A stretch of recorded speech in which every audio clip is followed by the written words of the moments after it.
I've been asked to be a moderator tonight for this very distinguished panel in a group of very distinguished guests.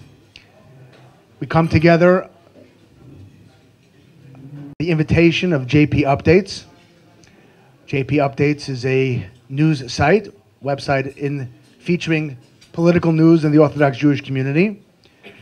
And to tell you a little bit more about JP Updates, it is my pleasure to introduce Jacob Kornblue, who may have the very impressive title of being the first full-time political reporter of Orthodox descent who covers the Orthodox Jewish community. So on that note, I'd like to introduce Jacob to tell us a little bit more about JP Updates, our host. Jacob. Good evening, ladies and gentlemen. It's an honor for me to be here tonight with you all.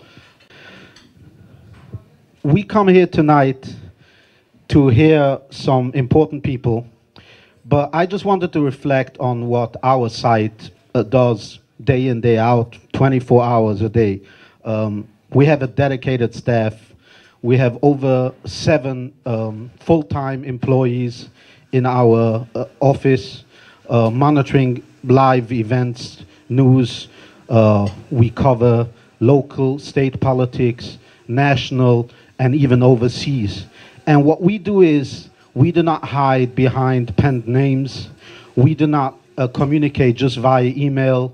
We don't hide in a basement and just write whatever we can do without paying the price. We are actually out there with our name. All of our contributors are identified with name, cell phone number, email, and even a Twitter account. So if you have anything to, some feedback, or you want to break a story, give a scoop or everything, you know whom to reach out to. And that is what our site is all about. It's about presenting you objective view of breaking events, local events, state and national. And our goal is to be there 24 hours, present those news, those who make news. And somebody just told me on the sidelines, sometimes we break news and it's not so positive about a certain individual or a certain politician. We respond and say, if you don't want to be in the news, don't make news. So this is what we are all about. I don't want to take away from Haskell and from the other speakers, but I just wanted to say thank you. Thank you for your support, for all our readers. And if you have any feedback about this event, about how to continue providing you the news, you can email us at info@jpupdates.com, and we'll be glad to accommodate with you and hear your thoughts. Thank you so much.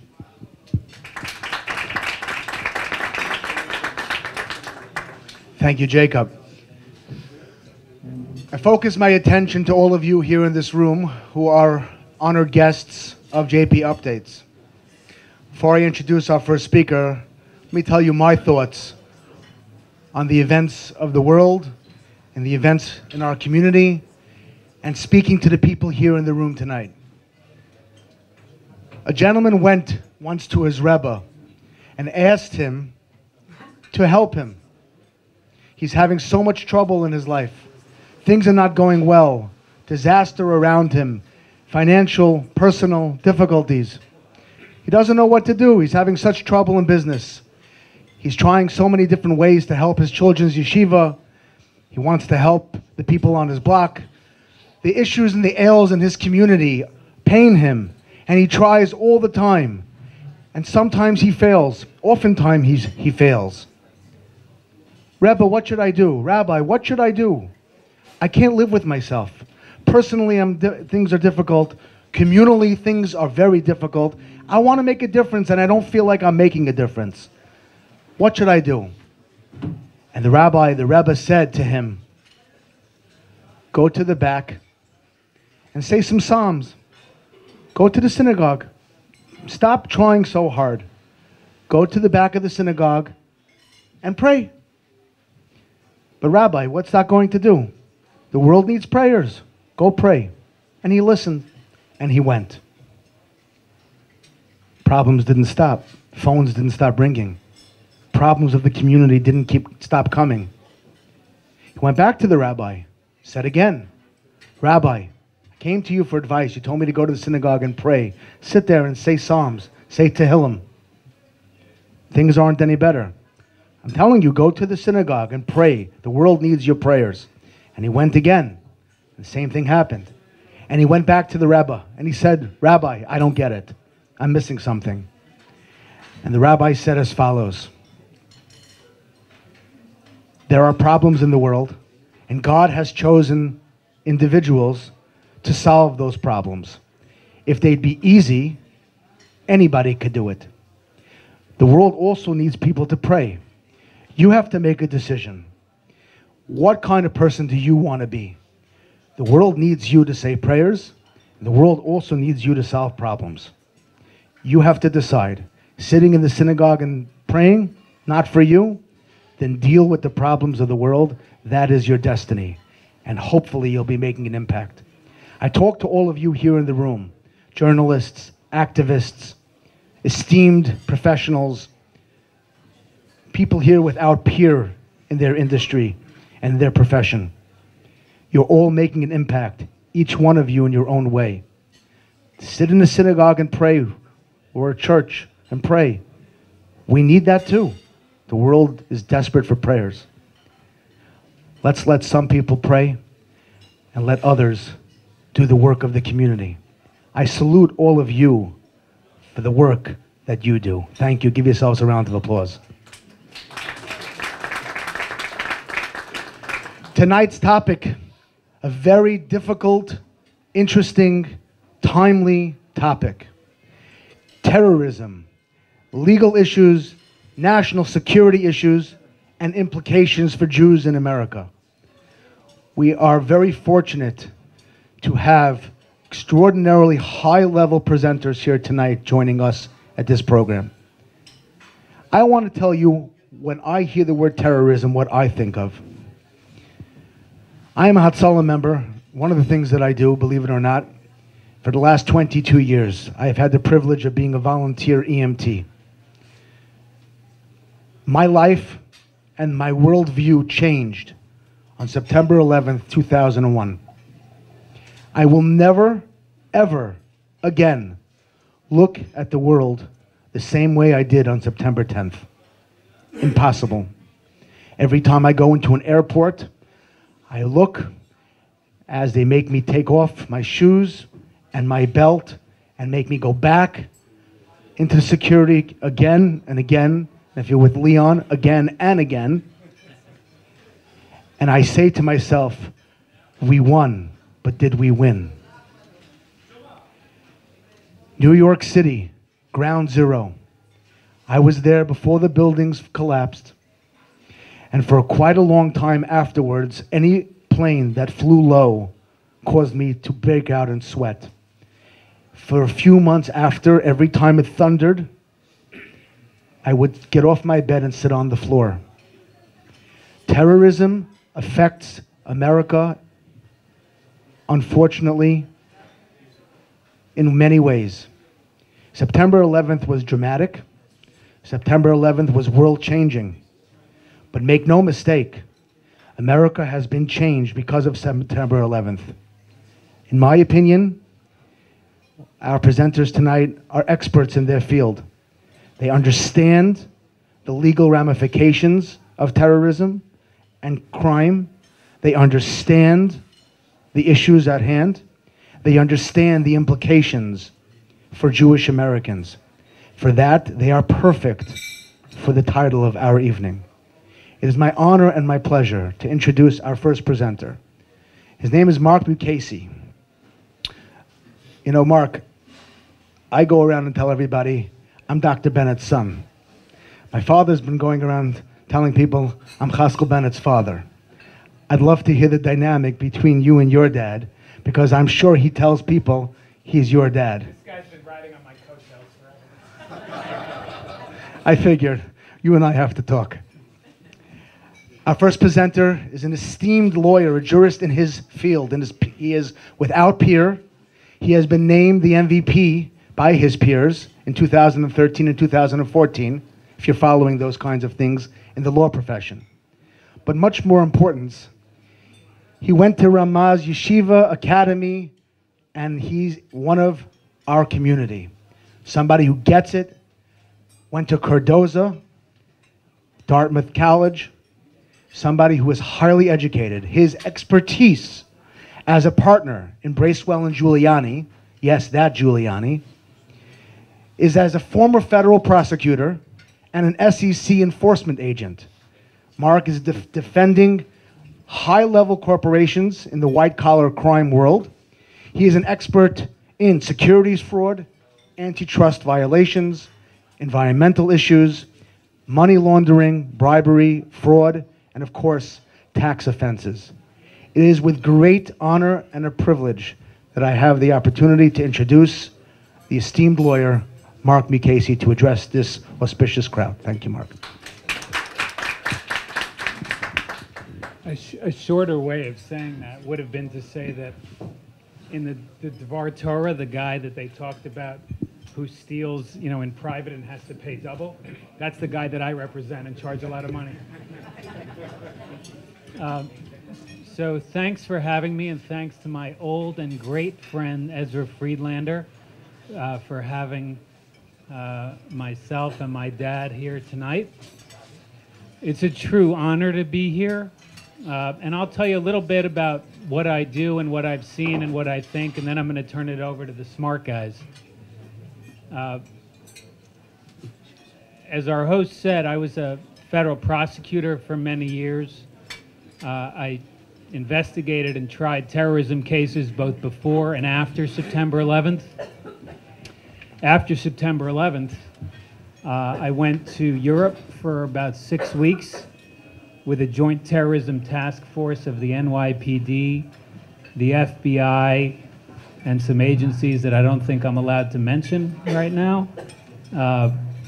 and interviewed folks that were in prison all over Europe, Amsterdam, Rotterdam, The Hague, and Utrecht, and prisons all over Amsterdam and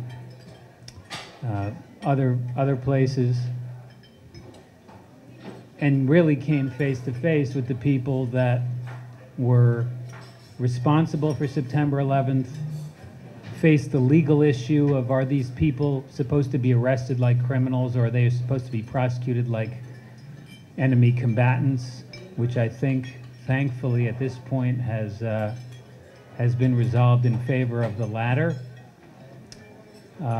When I left the government, I went to work with a mayor, quiet, modest, probably of not great renown to you all, named Rudy Giuliani. And the greatest mayor in the history of the city.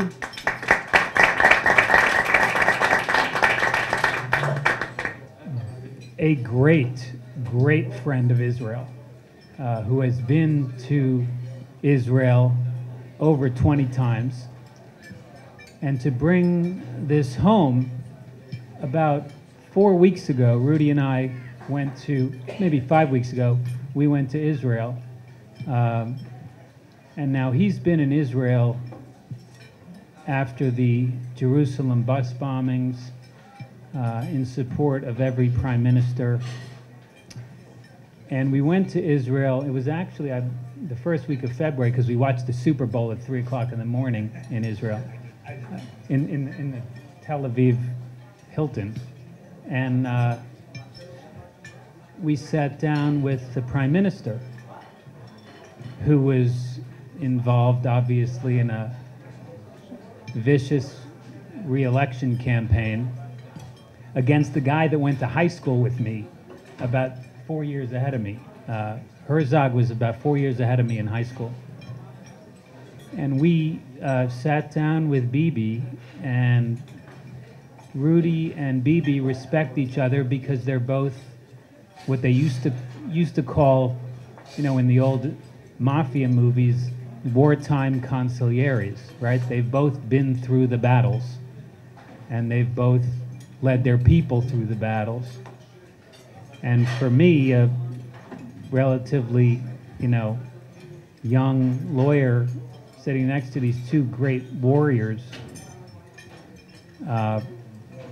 it's watching history in motion in front of you. And I'll tell you this, I mean, you could think what you want politically about Benjamin Netanyahu and Likud. There's nothing on the wall, nothing. Netanyahu has an office the size of this room, and there's nothing. There's no family pictures, and there's no paintings, and no souvenirs, and no trophies, and no plaques. The only thing on the wall in Bibi's office is a giant map of Iran with about 50 red thumbtacks in it, which signify what he's worried about. And his eye is on the ball. And to talk about, the topic tonight, where American Jews are in this war on terror,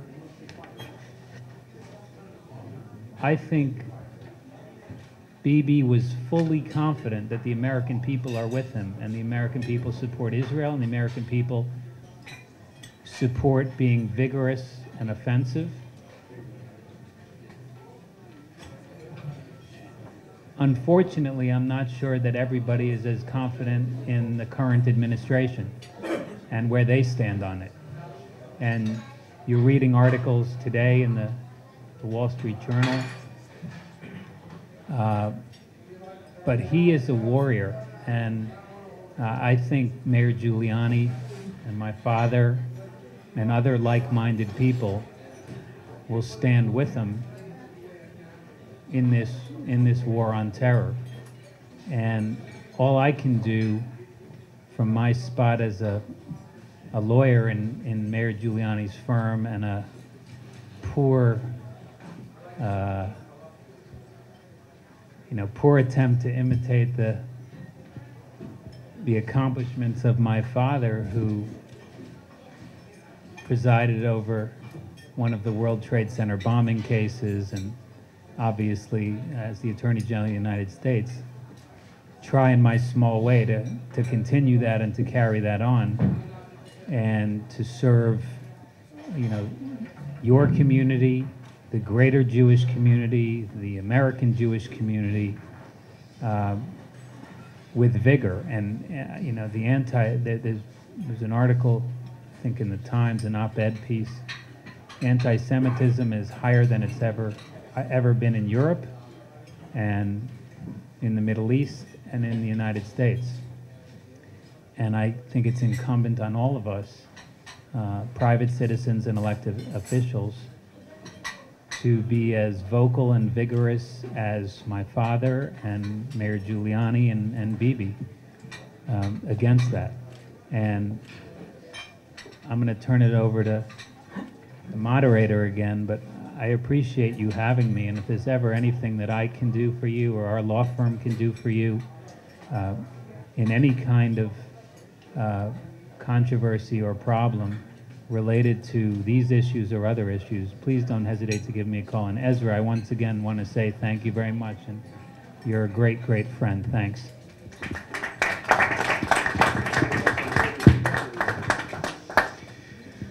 Thank you, Mark.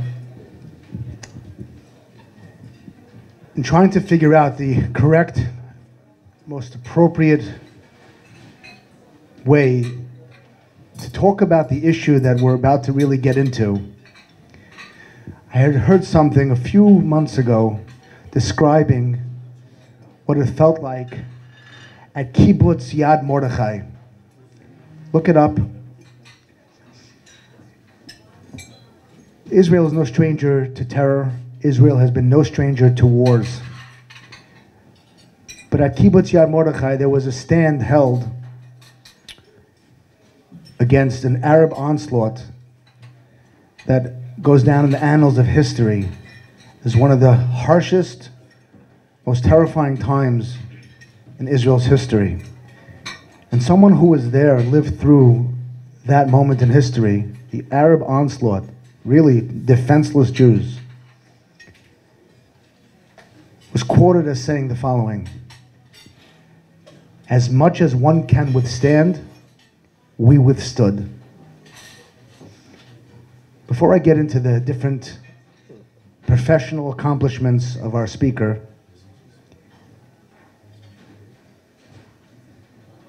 as Attorney General Mukasey, he continued the effort that was thrown onto President George W. Bush. We weren't asking for a terror attack. But if you think back to those days, the fright of the unknown, we didn't know what was coming next.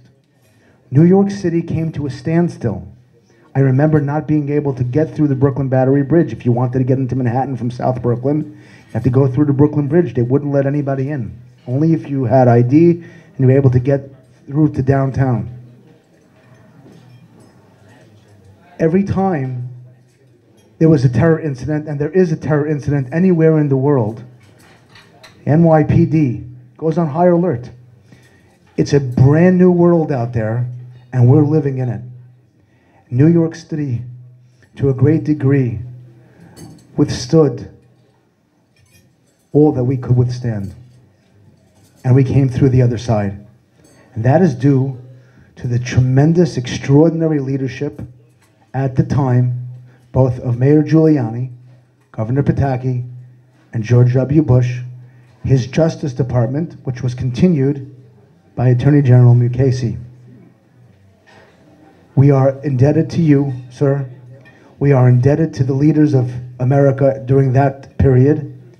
And this community certainly does not forget that. And we applaud you.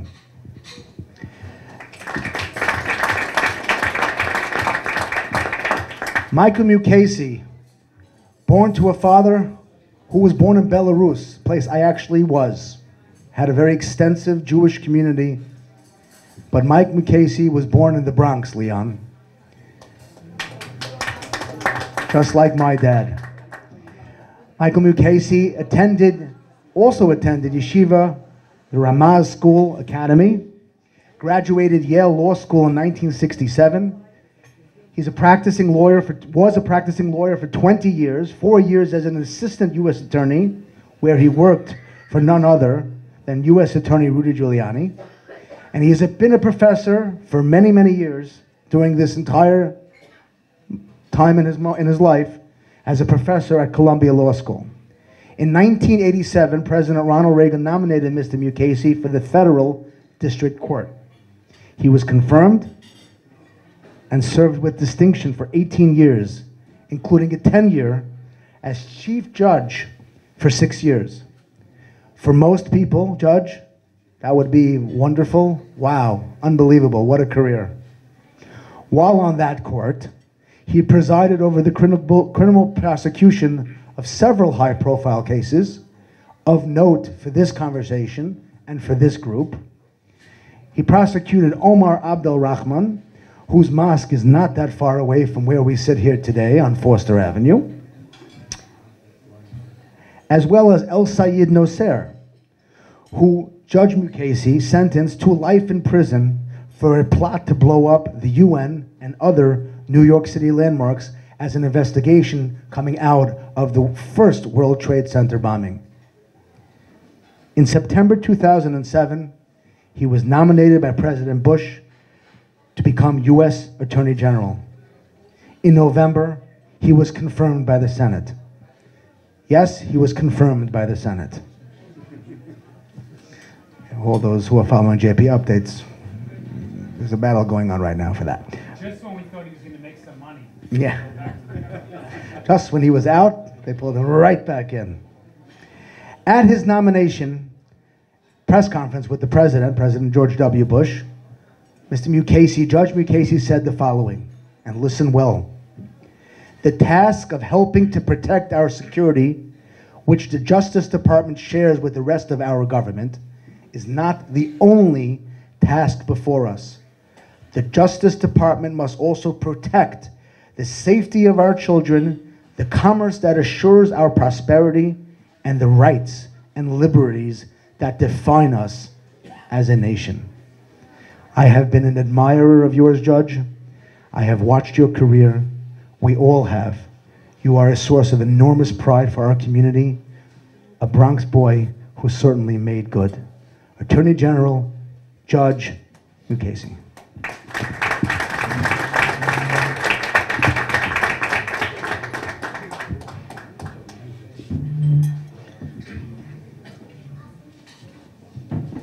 Thank you.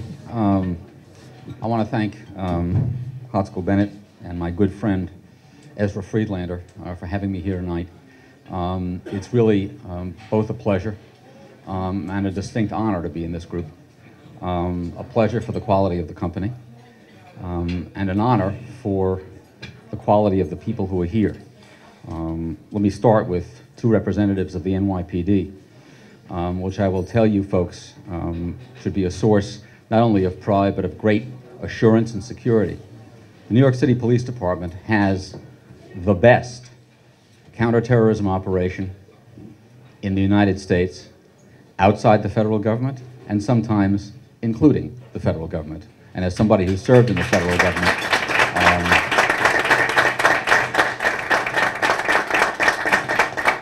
I can tell you that's no mean compliment.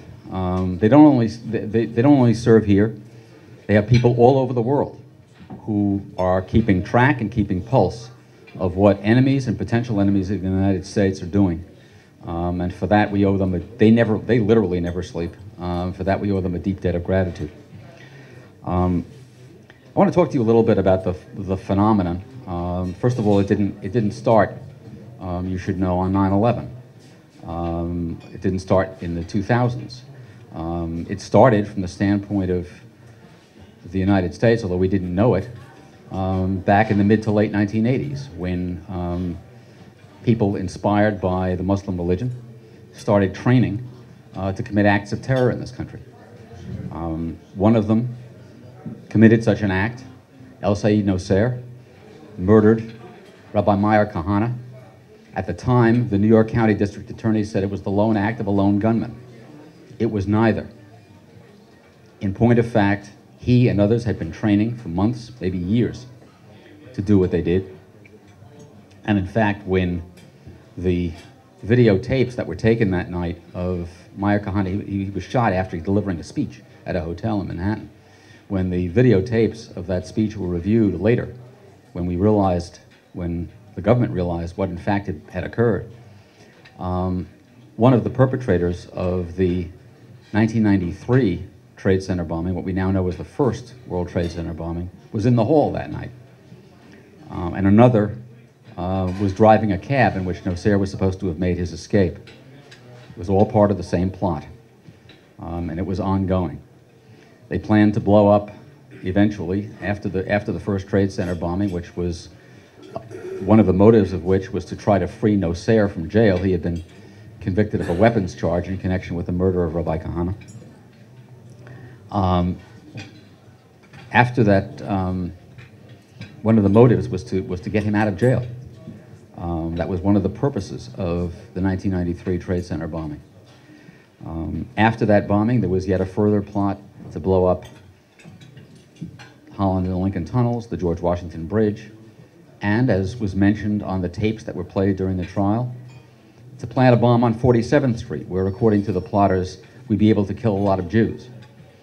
That's what they were thinking, that's what they were talking about, that's what they were doing. In fact, the group was infiltrated by an informant. It was actually a very, very brave fellow who had been with Egyptian counterintelligence, infiltrated the plotters in this case, and tape recorded many conversations with them. And I recall one of them that he tape recorded when they were walking on Canal Street looking for an electronic device to use as a detonator. And the plotter, the defendant with whom this informant was talking, looked around. He said, "Look at this society. Look how open it is. You can get anything here. You can get an electronic device. You can get all sorts of pornography." I mean, he went from one subject to the next, talked about what an open, free society we had. And for him, that was a sign of weakness. It was a sign that this society was ripe for plucking, was ripe for destruction. That's the way these folks think and thought. Their motivation comes from basically two sources, as far as I can tell. One is their religion, and the second is success. Those are the two motivating and inspiring phenomena. We can't do anything about the religion. They can, and I have some good news that I'm going to end with on that score. We can prevent success, and the NYPD and the U.S. government are doing precisely that, preventing success by and large. The good news that I have to report really stems from a trip that I made 2 weeks ago to Cairo, where a group of us met with President Sisi and with two quite remarkable clerics. One was the Coptic Pope, the leader of the Coptic Christians in Egypt, who, as I'm sure many of you know, have been persecuted and murdered by the members of the Muslim Brotherhood. The other, quite remarkably, was the Grand Imam of Al-Azhar University. Al-Azhar University is the major seat of Sunni Islam, the major seat of learning in Sunni Islam, the major authority in Sunni Islam, and has been, frankly, the source of a great deal of the poison that has emanated and entered the veins of Muslims all over the world. But Sisi, to his great credit, in December, first of all, went to that Coptic Pope's church on Christmas, which is unheard of by any Muslim leader. Went there on Christmas to express his solidarity with Coptic Christians who were under persecution by Muslims in Egypt. And he followed that up by going to Al-Azhar University and looking at the Grand Imam and an audience of clerics at Al-Azhar University and said, we have to reform this religion. We can't allow Islam to be the source of murder and of fear all over the world. And looking at the Grand Imam himself, he said, before Allah, I tell you, you are responsible for doing that. It was an incredibly gutsy thing to do, and I'm sure he has painted a target on himself that isn't going to be erased in a long time. But the Imam, to his great credit, matched the courage of that speech by then going to Mecca and delivering the same message in Mecca to assembled clerics and telling them we have been miseducating our people for hundreds of years and it has got to stop. Now, I'm not pretending that that's the end of this phenomenon, but for the Grand Imam of the leading, I hope whoever it is who's downstairs has a happy birthday. But for the Grand Imam of the leading source of Sunni learning in the world to make that pronouncement, not only in Egypt, but in Mecca, means that we may very well have turned a corner. Now, regrettably, the current administration has turned its back on Egypt, has turned its back on Sisi and on everything that he is trying to do. He is a rejected suitor. He can't get military aid to fight terrorists in the Sinai. He can't get the support of the United States government. He meets and has spoken more frequently with Bibi Netanyahu than he has with the leaders of the United States. But they will persist. They understand that it's going to be a long year and a half or two before a change in administrations. They understand that, even though they wish it were different. They will stick it out in the hope that a new administration will bring a new set of priorities and a new set of attitudes. And if that happens, then given Egypt's stature in the Muslim world, we may yet see a turning of the tide in this struggle. So there is, I mean, we're living, yes, we're living in very difficult times. You know, There's an ancient Chinese expression, actually an ancient Chinese curse, may you live in interesting times.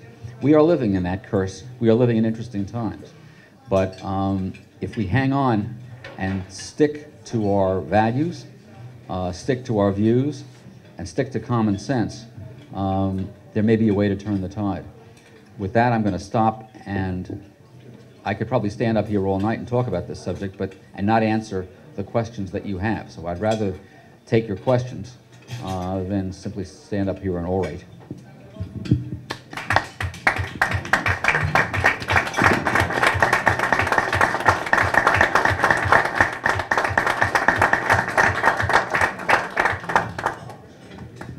Okay, I'm the moderator, so it's my task.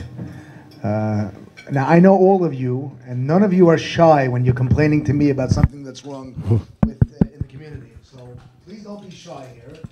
Judge Mukasey is here, as is Mark, to answer questions if you have any. I'm sure you do.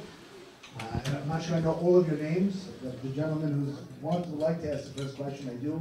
Larry Gordon, the publisher of the Five Jewish Times. Larry, the floor is yours. Let's pass it over the mic.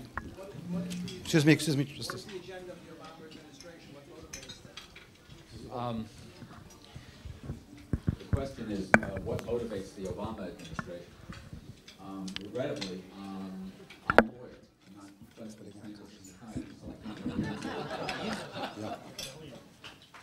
I can tell you that the president comes to this job with a background and with a worldview.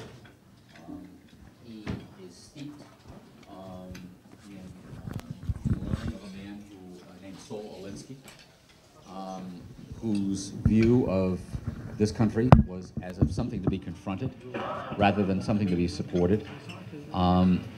He came to office saying that he wanted to make fundamental changes in this country, and everybody took that as a figure of speech.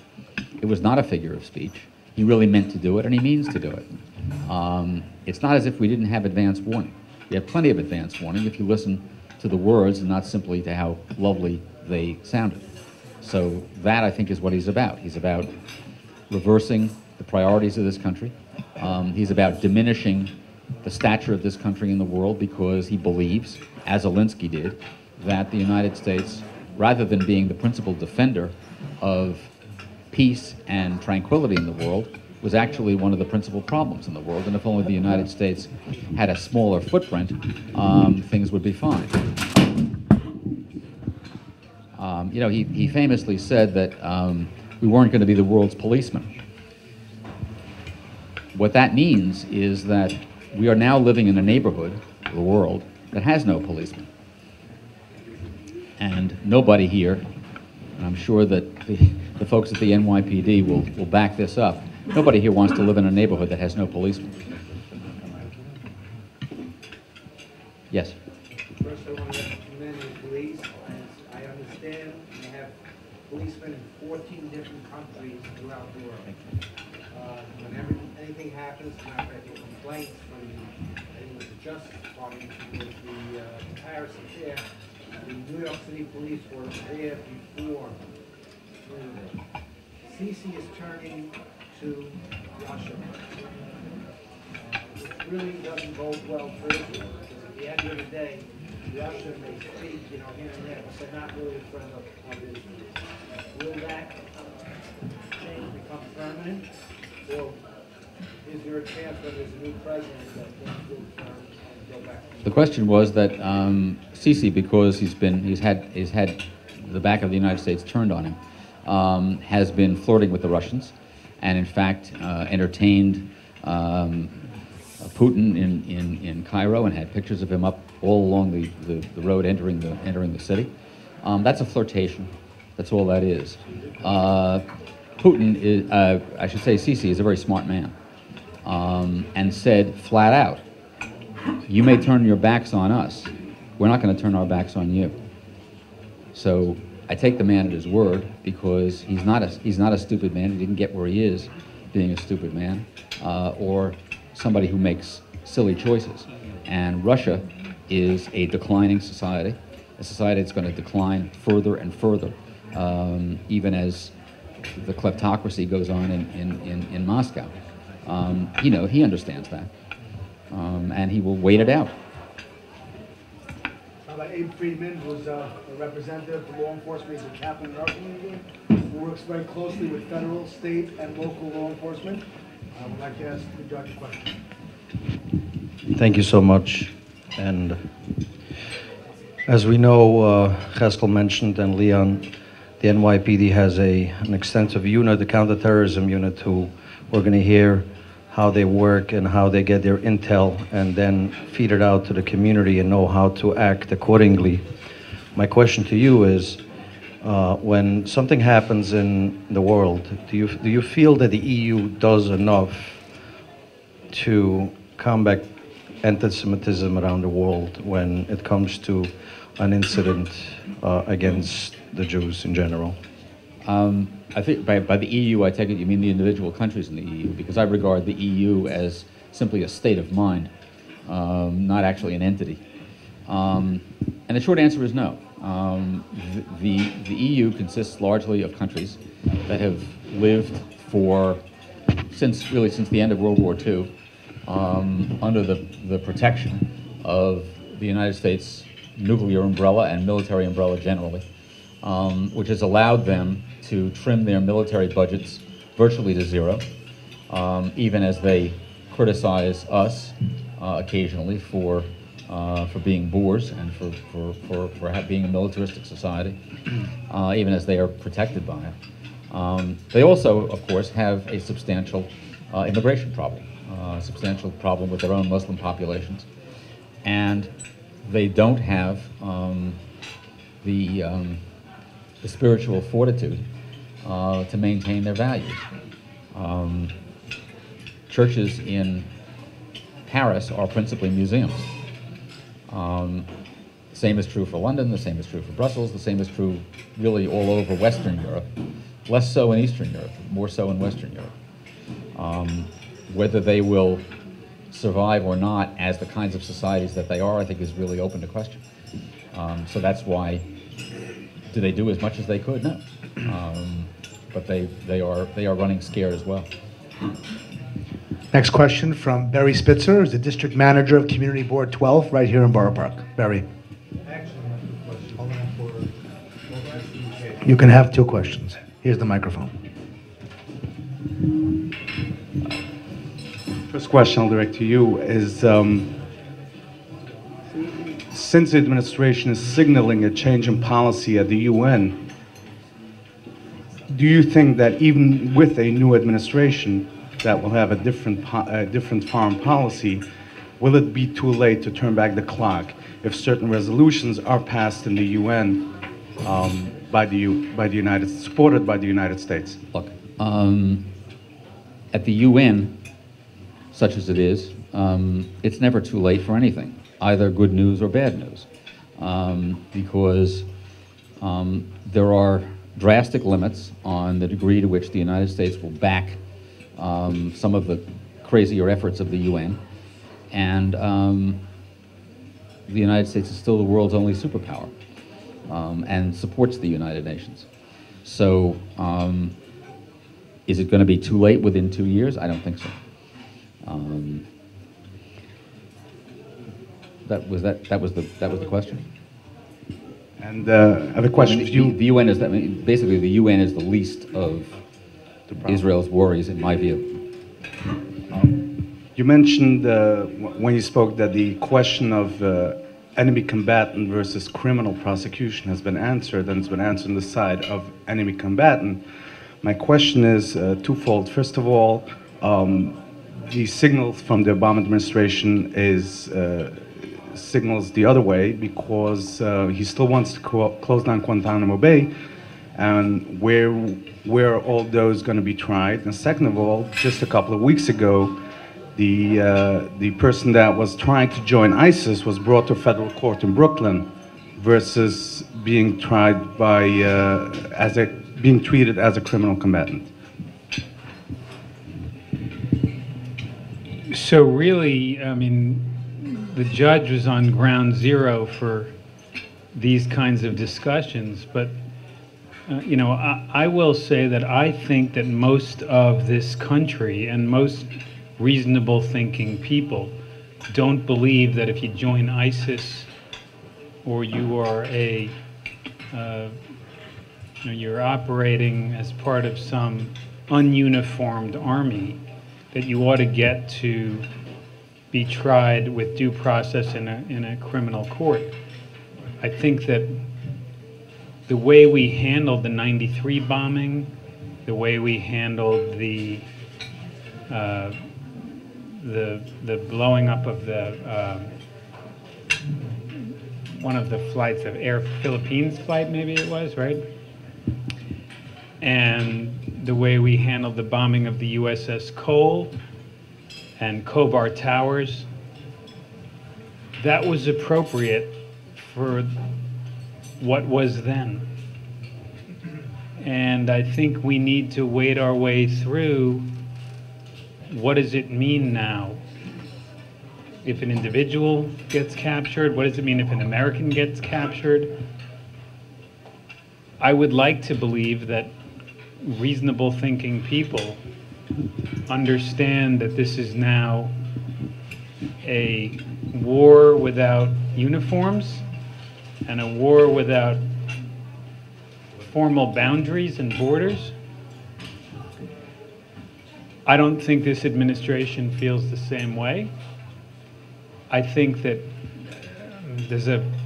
I'm gonna intrude and tell a good story. Barack Obama, on his first day in office, signed an executive order saying he's going to close Guantanamo Bay. I'm going to steal this thunder from you, but Guantanamo Bay has been unfortunately and incorrectly portrayed as some sort of Abu Ghraib or some sort of inhumane place. But I'm telling you, and correct me if I'm wrong here, when the boss here was an Attorney General, he went to Guantanamo Bay and took a tour, and it was sort of hard to see any of the prisoners because they were all out on the soccer field enjoying their exercise, and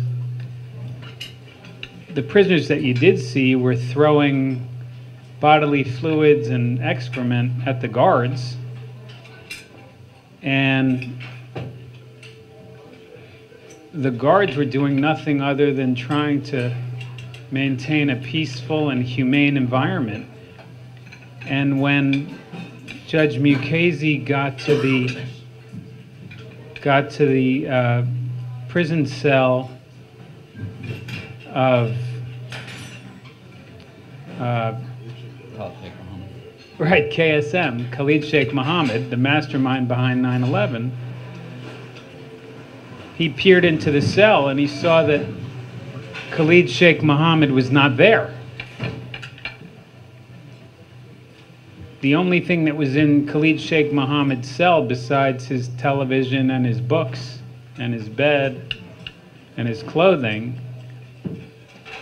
was a Stairmaster machine, the same one that my dad used when he was in the Justice Department. It's only that my dad had to wait online to get on the Stairmaster machine, and Khalid Sheikh Mohammed had his own Stairmaster machine in the cell. So whoever's telling you, Barack Obama on down, that Guantanamo is an inhumane place, couldn't be further from telling the truth. So I think that's why he's had a hard time closing it, and I think there's no better alternative, and it's statistically proven that when you release these guys, they become recidivists. So hopefully, when the next administration takes office, they recognize the realities and not what might be politically expedient or popular. I'd like to call Josh Melman, chairman of Flatbush Jewish Community Coalition. I'd like to have a question. Yes, first of all, thank you, Ezra Friedlander, for a wonderful event, and Chaskel Benefit sharing it so ably. And JP Updates, obviously, for hosting and for hosting us at this beautiful loft. Judge, what is your assessment of the way the Obama administration has managed your Justice Department since you left? Want to think about that answer? Maybe we could spend the evening tonight discussing that.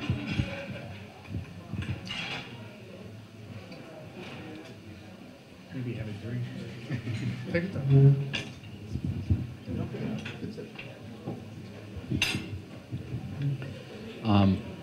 I've tried not to make invidious comparisons between what I did and what my successor has done. And I'm going to continue that effort tonight. I will tell you that I thought at the time that I was there, and still think, that it's the job of the lawyers at the Justice Department to do law, not to do their individual idea of justice, but to do law and hope that justice is the result. And I'm hopeful that at some point the Justice Department will return to that standard. I don't see that standard being followed now. Thank you. I'm going to let the judge enjoy his meal for a few moments. We're going to change courses a little bit. And I just want to, before I introduce our next speaker, I'd like to personally, even though he said I shouldn't, I'd like to give a personal congratulations and appreciation to Ezra Friedlander of the Friedlander Group, CEO.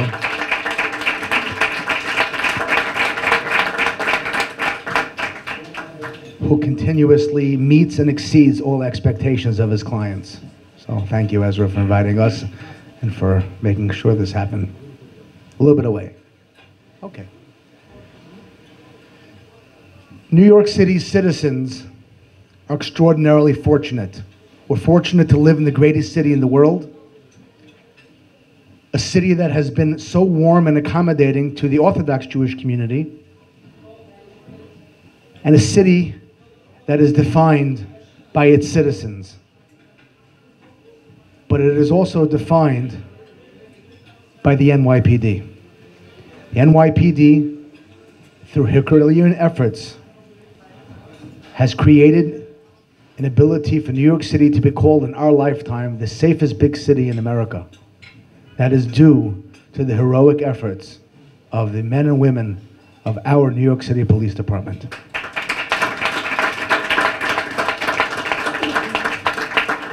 As was mentioned before, and something that is weighing very heavily on my heart personally, the threat of terror is something that weighs deeply on the hearts and minds of all New Yorkers. In particular, Jewish New Yorkers have a special sensitivity. We see buses, coffee shops, and homes blown to bits in Jerusalem, in Ashkelon, in Tel Aviv. We see rockets falling on cities. We may not know necessarily the people in the home, but they are family. We are extremely sensitive to religious rights, to our rights to live as Jews in this country. A terrorist attack in Paris, sure, makes the headlines all across the news. But when it's in a Jewish community in Paris, everybody in our community takes notice. The hair on the back of our neck stands up. When an attack on a synagogue in Copenhagen, when an attack happens in Morocco, we always look twice. Who did they target? They target the Jewish community. But every time there's an attack anywhere in the world, we know all you have to do is go to your synagogue in the community. Before you had a chance to call your local precinct, there's an impact team right there on the big targets and the small targets. It is reassuring, it is comforting, and New Yorkers of the Jewish faith, and all New Yorkers, will never be able to say thank you enough to our men and women in blue. Thank you.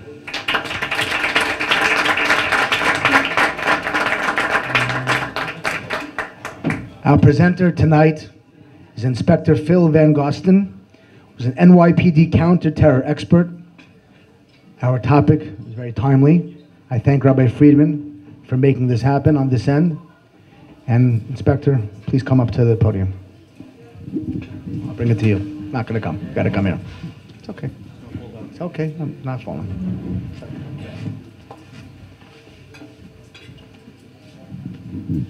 Good evening. Thank you for all those kind words. We are very honored to be here tonight, myself and Sergeant Tom Boyle.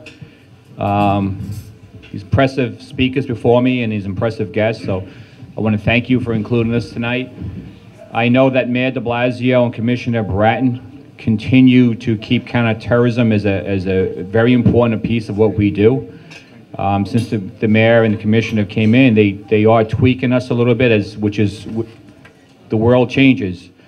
And one of the big moves they made, you might have met already, Commissioner John Miller is our boss. And if you don't know, if you haven't met John Miller, very interesting. He's one of the few Western journalists who ever interviewed Osama bin Laden. So one of the changes they did make now, since they came in, they kind of put intelligence and counterterrorism under him as one bureau now. Myself, I've been assigned to this borough now for almost 14 years, 11 years doing counterterrorism here. So I am very familiar with the Jewish communities that we have here. And I'm very honored to be here, and I'm still very excited doing my job. And as you heard before, that is our job. Especially the last couple of weeks, Sergeant Boyle could tell you, we know right away. We see the attacks in Paris, and we know that, that can happen here. So as you heard before, we have people there. We have a lot of help from the government, our own federal government, foreign governments, our intelligence people out there. We find out what happened there, how it happened, and can it happen here, and what we can do here to prevent it. Right after that, as you saw, right into Copenhagen, same thing. So we try to put people out there in the right spots at the right time. I've been doing terrorism a long time. I do know a lot about it. But you know what? I don't know when the next attack is coming. I don't know how it's coming. I don't know who's going to do it. I don't know where. I just know one thing, that it is going to happen. And New York City and this country and the world, we live in this, we know it's going to happen. We know the threat's there. And we don't have any specific credible threats, which makes it very difficult. I do know, talk about Guantanamo Bay, unfortunately, if you saw the news today, I wish there were 5 terrorists still there. As you know, it was newsworthy, there was a trade made, and unfortunately, personally, I don't think it was a good trade, but they should be behind bars, and unfortunately they're not. We have the holidays coming up, so we are gearing up for that, put as much coverage out there as possible. We've had a couple incidents in Brooklyn, as everybody knows, locally. We had a couple of incidents that, thank God, it checked out. It was nothing. But we do have some other issues. We do have 3 Brooklyn people arrested recently that were going to give aid to ISIS. So we are very concerned about that, as you know. We did have 4 of our officers attacked with a man with a hatchet who was inspired by ISIS out in Queens a couple months ago. So we do know what's at stake. As you know, we did stop a lot of attacks, and we hope there's never an attack here. We have a lot of people, as I said, intelligence. You can see people in uniform, detectives, in and out of the city working hard as possible to prevent that.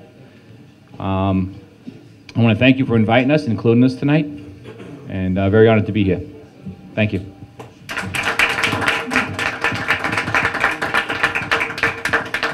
Any questions for the inspector?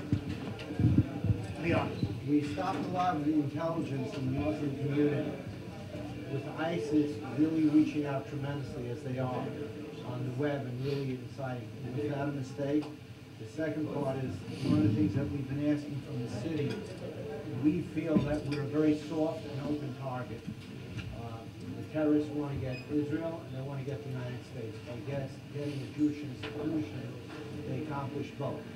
And our Jewish institutions, especially our yeshivas, are really very soft targets. We don't have the money, we don't have the money to really do proper security.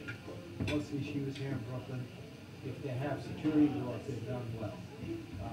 We've asked the mayor to have school security be assigned to all the yeshivas. I think that's something that needs to come also to the police department if you feel that, whether you feel that it's necessary, that become a major agenda item. And it is a major agenda item.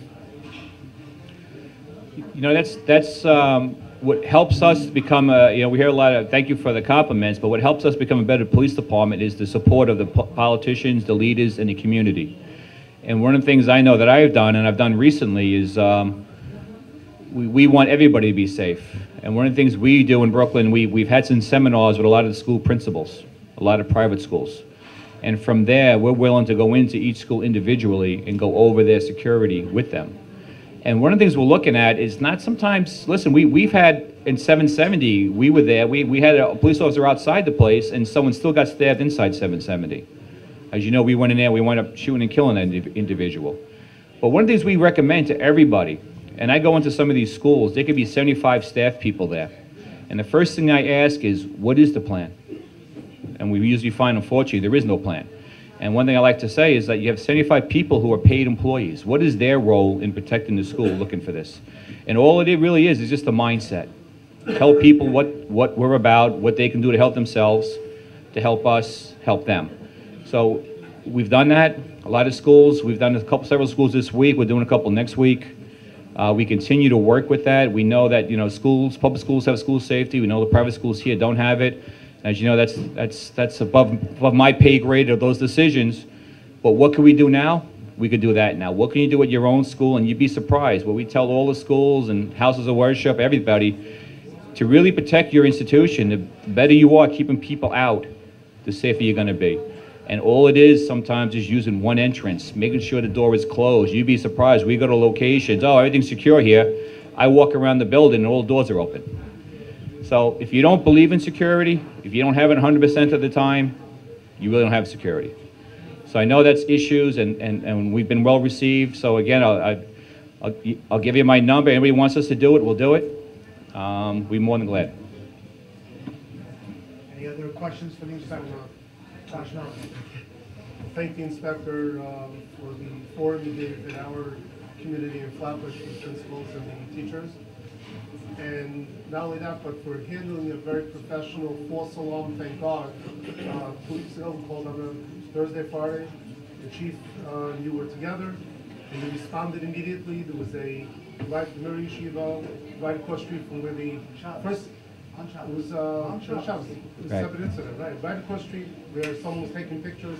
Turned out to be, unfortunately, a building department inspector decided to come in an unlocked car and take pictures in front of the yeshiva, and everyone freaked out. And Inspector, you and your team were on the scene immediately. The detectives were there, went through the cameras, the film. We really appreciate the professionalism being there for us. Thank you. Anybody else? Is there anything the NYPD is doing to prevent lone wolf attacks, especially in this neighborhood, like you said, where a soft target and the lone wolves can have like easy access to most of our schools issues? Is there anything the NYPD has Well, to do for that? a lone wolf person is, you know, we look at these, of course, and you know what, it's funny, you know, we look at Sandy Hook, and if you saw the news today, they're actually tearing down that person's house. And we look at incidents with Sandy Hook, we look at the incident in Queens with the ISIS guy, and sometimes we want to kind of explain it off as that person's just a nut. And you look throughout the world, by the way, and it's kind of sad. How many normal people are out here? There are a lot of nuts out here. I'm one of them, probably. So so we shouldn't let our guards down. And all I could tell you is, like, we spoke about the schools, the houses of worship. What can you do at your own location to make it a target that's going to be too hard for them? These people want to go there and hurt you as much people as possible, as quick as possible. So we talk about the longer you can delay them, make it harder for them. We don't want it to happen anywhere, but we want them not to go at your location. So what can you do at each location to make it a little harder for them to get in? Just a simple thing as keeping the door locked. Don't let strangers into the building. That could do more to protect you. So people like that, sometimes you do see behavior changes in them. And again, when you see that, tell somebody, call us. Let us check it out. Let someone, maybe they need help, who knows?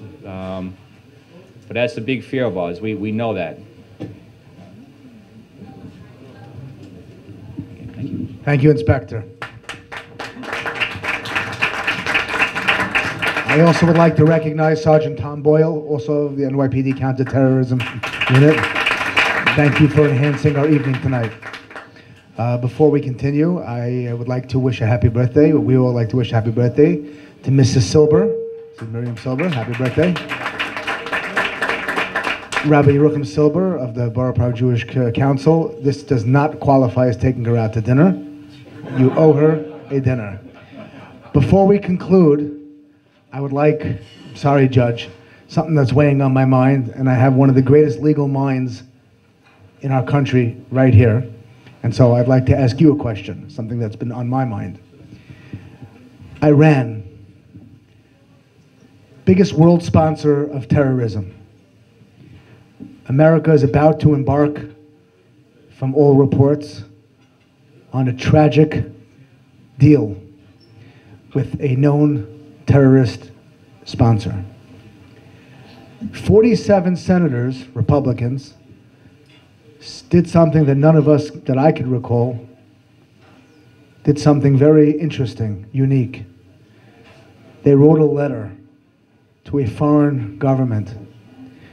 And that letter basically said, whatever deal you make with this president, we're going to outlast him. And our US Constitution says if we don't ratify it, it's not a deal. Judge Mukasey, what say you? Now I can eat. Well, as it happens, there's a treaty clause in the Constitution, and there's only one body that can ratify a treaty, and that's the Senate of the United States, and that requires a supermajority. That said, there's a lot of damage that an administration can do with an executive agreement. The question is not whether something is legal or not. The question is what can somebody get away with before something can be done about it. If the president goes ahead and ratifies the deal that he is apparently going to ratify, then it's my understanding that he intends, or that the administration intends, then to go to the Security Council and try to get those sanctions that were imposed by member states of the United Nations lifted, or at least get the promise of getting them lifted, depending obviously on the terms of the agreement with the Iranians. There's no way that he can get the sanctions that were imposed by law, by Congress, lifted without going to Congress and getting them lifted. That he can't do on his own. And so the question is really how much damage can be done between now and whenever there's a change in administrations. I'm not sure that anything irreversible can be done. Understand that it takes a great deal of time, even at the United Nations, to get things done. Other countries can read the handwriting on the wall too. They understand precisely how much and how little support he has for this. So I wouldn't abandon hope completely, notwithstanding the possibility that he enters into an agreement. But as far as the treaty clause is concerned, there's no doubt that it takes Congress, well, 2/3 of the Senate, to ratify a treaty, and the president's indicated he has no plans to try to get that done. He tends to try to proceed simply on the basis of an executive agreement. Do you feel that that letter has legal bearing? The letter itself doesn't have legal bearing, and frankly, I'll tell you in the privacy of this room, I don't think it was the best exercise of judgment to have sent that letter in particular to the Iranian government. It would have been better published simply as an open letter. The Iranians read the newspapers here. There's no doubt that it would have gotten to them. The point is not to educate the Iranians, the point is to educate the American public. And rather than create a diversion about whether they were or were not corresponding with a foreign government. I mean, that's obviously a red herring, but why give somebody else a red herring to drag across the trail? Rabbi Eli Abadi, the rabbi of the Safra Synagogue. Thank you. Judge, do you think President Obama has reached a level of impeachable offenses, with one endangering the United States by releasing terrorists in exchange of a Taliban defector who today was going to be charged with desertion? Two, with aiding and abetting the enemies of the United States, and 3, with supporting tyrant and anti-democratic regimes and rejecting and punishing allies and democratic regimes? Turn off the camera. It's an interesting academic question. Unfortunately, it's strictly academic at this point. President Obama has less than 2 years left in his term. Even if everything you said amounted to an impeachable offense, and I'm not sure that it does, there are other things that do. The president has only one real responsibility under the Constitution. There's only one obligation that's imposed on the president, other than receiving foreign ambassadors. He's obligated to do that. But the only real obligation the president has is to see to it that the laws are faithfully enforced. That's the only obligation on the president. And a case can be made that he hasn't done that. Now, the question is, do we then go through a several months period of a hearing, at the end of which we get Joe Biden? I think the answer to that is no. There's no point in it. I don't think this country has the stomach for that kind of an undertaking, and it would be just a lot of wasted effort. I think the effort is better expended on educating people on what the real issues are, and having people put in office, other than the presidency for the moment, people who will uphold the rule of law and keep things stable until there can be a change in administrations. Last question for the evening, Mr. Eitan Kobri, respected journalist and representative of Mishpacha magazine.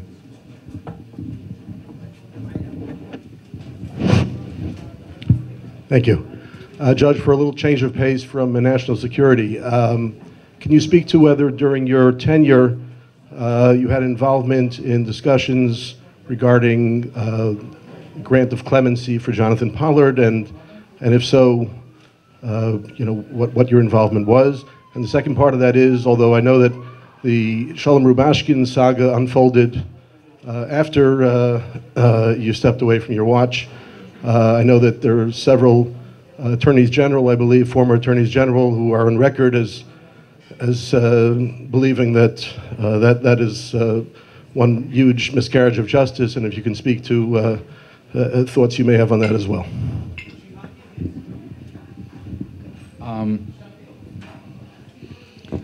The short answer is there were some discussions with respect to Pollard, and that's not something I feel at liberty to discuss in public. I think that people who, there are reasons why there is something called executive privilege, and there are reasons why people close doors before they have conversations. And for me to read in newspapers and in books what goes on behind closed doors, I think is frankly disgraceful, and I'm not going to engage in it.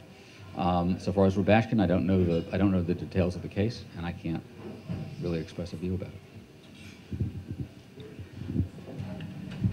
On that note, I'd like to thank our distinguished panelists and guests for truly, I believe, enhancing our evening tonight and enlightening us on current events. And I think dessert's going to be served shortly, so enjoy it. I thank you all for coming.